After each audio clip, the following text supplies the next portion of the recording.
안녕하세요. 미국 LA에서 내과 전문의와 신장내과 전문의 두 개의 보드로 주 7로 전반적인 케어를 하고 있는 의사 조동혁입니다.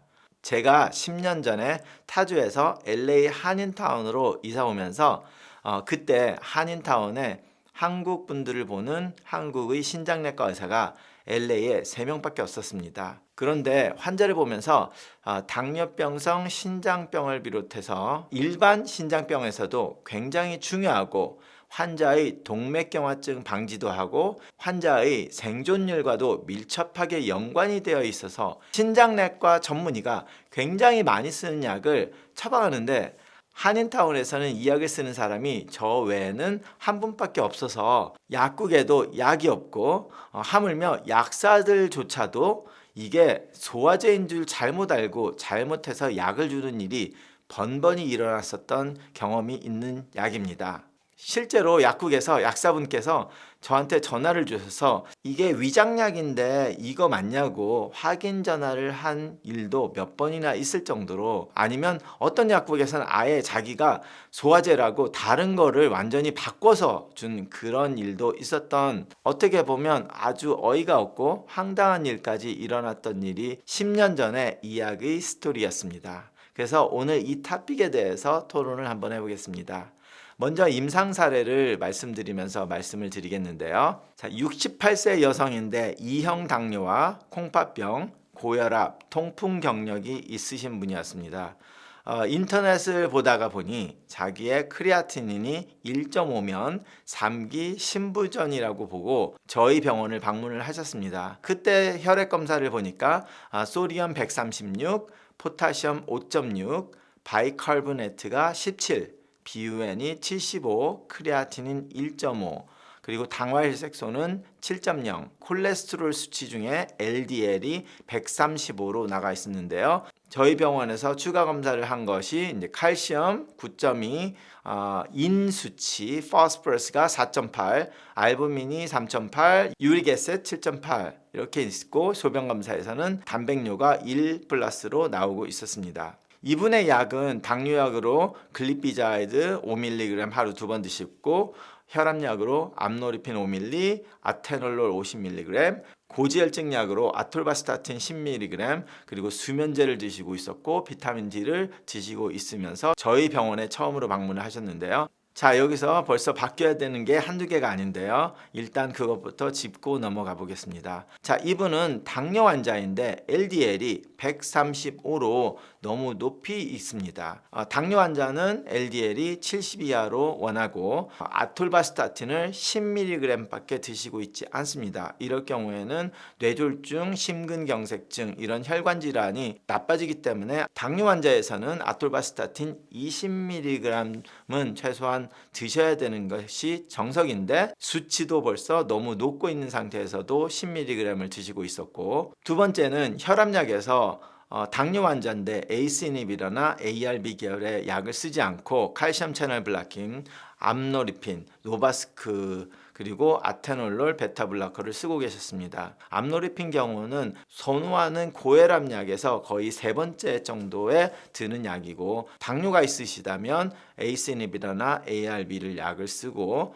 이뇨제를 쓴다든지, 그러고 칼슘 채널 블라커 암노리핀이 세 번째 정도로 오는 약이 되겠습니다. 자, 그리고 당뇨의 치료에서도 글리피자이드를 드시고 있었는데, 아무래도 메폴민이 끊긴 이유가 콩팥이 좀 떨어졌다고 생각해서 메폴민을 끊으셨는지 제가 정확하게 기억이 안 나요. 그 정도에서는 메폴민을 드셔도 되고 끊어야 되나 고민을 하는 그 시점이 될 수는 있습니다. 그리고 메폴민을 안 드리더라고 하더라도 그때가 거의 한 8년 전쯤이었으니까 그때도 SGLT2 이니비터를 쓰셔야 하는데, 8년 전쯤에는 한인타운에서 이 SGLT2 이니비터를 쓰는 의사들이 저하고 다른 의사들 딱 2명밖에 없었기 때문에 그때는 다른 의사분들이 이야기에 대해서 몰랐다고 해서 넘어갈 수는 있지만, 만약에 지금이라면 글리피자이드 하나만 주면 장뇨의 제대로 된 치료가 아니라고 생각을 하고 다른 더 좋은 약을 쓰셔야 됩니다. 특히 벌써 콩팥병이 있고 당뇨가 있기 때문에 SGLT2 이니비터를 미국 콩팥학회와 미국 심장학회에서도 강력히 추천을 하고 있는 약이기 때문에 그 SGLT2 이니비터 계열을 써야 되고요. 자, 거기까지는 기본적인 거를 먼저 이야기를 하고, 오늘의 토픽 가장 중요한 것은 뭐냐면 HCO3라고 해서 바이카르보네이트 레벨이 17밖에 안 되고 있습니다. 즉 메타볼릭 애시도시스, 대사성 산증이 일어나고 있는데 여기에 대해서 치료가 안 되고 있었다는 거죠. 안타깝게도 이 치료는 신장내과 전문의만 거의 하고 있고, 내과 선생님들 중에서 이 치료를 하는 사람을 제가 아직까지는 보지는 못했습니다. 그렇기 때문에 신장내과 전문의한테 전원이 안 된 환자는 거의 100% 이거를 드시고 있지 않다고 해도 과언이 아닐 텐데요. 그렇기 때문에 한국 보건복지부에서도 그렇고 미국 학회에서도 그렇고 콩팥이 나빠지면 초기에 신장내과 전문의를 보내라고 강력하게 추천한 이유가 그 중에 하나가 이 부분도 포함을 합니다. 그게 뭐냐면 이런 부분을 미리미리 관리를 안 하면 동맥경화증이 급속도로 망가지고 그 후에 치료를 해도 벌써 데미지가 일어났기 때문에 환자의 건강을 잃고 생존율에도 굉장히 막대한 데미지가 온다라는 거가 있기 때문에 보건복지부와 미국 학회에서도 신장내과 전문의로 먼저 초기부터 관리를 해라는 말이 있고, 실제로 그렇게 했을 때 환자들의 생존율이 굉장히 높아지는 거는 제가 예전에도 방송을 여러 번 했었습니다. 자, 그런데 여기서 오늘 말하는 대사성 산증, 메타볼릭 애시도시스라고 하는 것이 왜 중요한가 말씀을 드리겠습니다. 자, 대사성 산증은 HCO3 아니면 CO2라고 적어 있기도 하는데요. 이것이 22 미만일 때 대사성 산증이라고 합니다. 대사성 산증이 왜 중요하냐면 산성과 알칼리성의 밸런스가 깨지면 굉장히 여러 가지 안 좋은 영향이 일어나는데요. 이 산성과 알칼리성의 중립을 조절해주는 장기가 콩팥이 되겠습니다. 그래서 콩팥이 망가지기 시작하면 우리 인체의 산성도를 맞추는데 문제가 생기기 시작하는데, 그래서 콩팥이 망가지면 산성도에 문제가 생기고 피가 산성화되고, 그러면 그 산성화된 거는 다시 콩팥의 interstitial fibrosis라는 콩팥의 섬유화를 시키게 됩니다. 그러면 콩팥이 더 많이 망가지니까 더 많이 산성이 되고, 그 산성은 또다시 콩팥을 더 많이 망가뜨리고 해서 악순환이 반복이 되게 되겠습니다. 그리고 이렇게 산성이 조절되지 않았을 때 이 산성은 뼈 건강에도 문제를 일으키는데요. 골다공증과 뼈의 골절을 일으키게 되고요. 그리고 근육 감소도 시키고 인슐린 저항성이 악화가 됩니다. 따라서 당뇨를 조절하는데 더욱더 어려워지게 됩니다. 자, 그리고 초반에 말씀드렸던 대사성 산증을 조절하지 않으면 환자의 생존율에 문제가 생긴다라고 말씀을 드렸는데, 그 치료가 소디움 바이카르보네이트 약이 되겠습니다. 그 소디움 바이카르보네이트 약을 투석을 하기 전의 환자들, 콩팥병 있는 환자들에게 줬을 때의 생존율을 조사한 것이 여러 가지가 있지만 2021년 논문에 1541명의 심부전 환자를 대상으로 관찰 연구 (observation study를) 해서 보고를 낸 게 있습니다. 이 관찰 시간은 2011년부터 2013년까지 그 사이에 투석을 시작한 사람을 계속해서 관찰을 했는데, 그래서 발표를 10년도인 2021년을 하게 됐는데요. 그래서 이 1541명 중에 677명은 중탄산 나트륨 소디움 바이카르보네이트를 복용을 했고 845명은 복용하지 않았던 사람으로 밝혀져서 추적 검사를 했습니다. 그랬더니 중탄산 나트륨을 복용한 신부전 환자의 사망률 그래프를 여기를 보시면 아시겠지만 3년 반을 지켜본 결과에서 중탄산 나트륨을 복용한 환자들은 13.6%의 환자가 사망을 한 반면에 중탄산 나트륨을 복용하지 않은 사람은 21.2%가 사망을 했다고 보고되겠습니다. 즉 중탄산 나트륨 복용한 군이 사망률이 35.8% 더 적었다라는 겁니다. 복용하지 않았던 사람에 비해서. 자, 그래서 이 중탄산 나트륨이 도대체 뭐냐? 소디움 바이카르보네이트. 자, 구글에 중탄산 나트륨 아니면 영어로 소디움 바이카르보네이트라고 하면 따단 하고 나오는 것이 어깨에 방망이를 쥐고 있는 그림이 나오면서 arm and hammer라고 해서 베이킹 소다가 나오게 되겠습니다. 자, 베이킹 소다, 한국말로는 식소다, 빵을 굴 때 쓰기도 하고 우리가 속 쓰릴 때 먹기도 하고 청소를 하거나 뭐 이럴 때도 쓰기도 하는 이 베이킹 소다, 소디움 카보네트입니다. 베이킹 소다의 뒷면에 액티브 인그리디언트를 보면 소디움 바이카보네트라고 써 있는데요. 사진처럼. 그런데 이것이 purpose 해서 목적은 antiacid.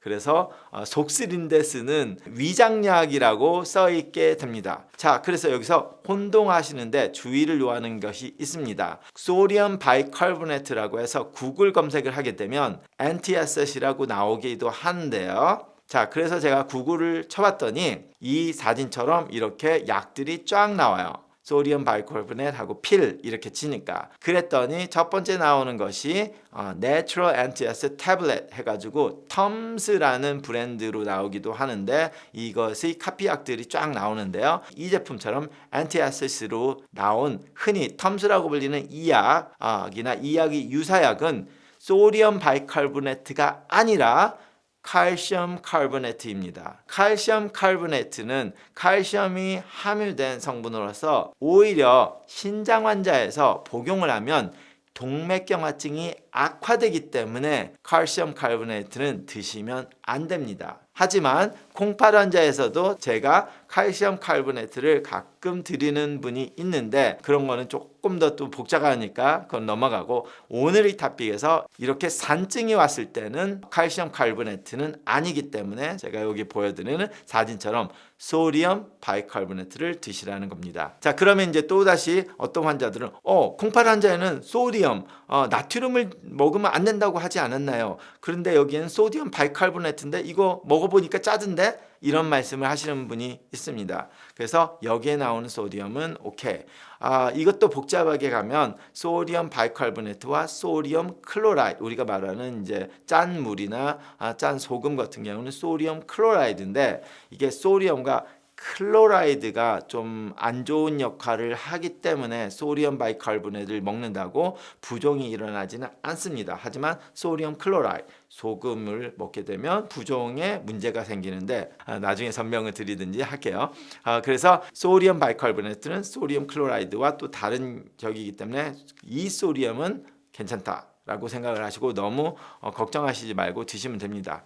환자분들 중에서 이게 소디움이라고 써 있어서 걱정을 하시는 분들이 있어서 말씀을 드리고요. 만약에 콩팥이 나쁘시다면 그러면 나는 어떻게 해서 이 소디움 바이카보네트가 필요한지 어떻게 찾아보냐. 나의 피검사에서 저희 병원의 실제 환자의 피검사 프린트아웃인데 자, 여기서처럼 Comprehensive Metabolic Panel이나 아니면 Basic Metabolic Panel에 포함되는데 여기에서 보면 카본 다이옥사이드라고 해서 24라고 써 있는 그 수치가 바이카보네트의 레벨입니다. 바이카보네트라고 말을 했는데 왜 여기에는 카본 다이옥사이드라고 써 있냐? 바이카보네트를 CO2 또는 카본 다이옥사이드 또는 HCO3라고 표기도 합니다. 그래서 피검사 기관에서 어떻게 그걸 표시하느냐에 따라서 여러 가지 말이 약간씩 바뀔 수 있는데 동일한 거니까 CO2 HCO3 아니면 카본 다이옥사이드라고 써 있는 수치를 보시고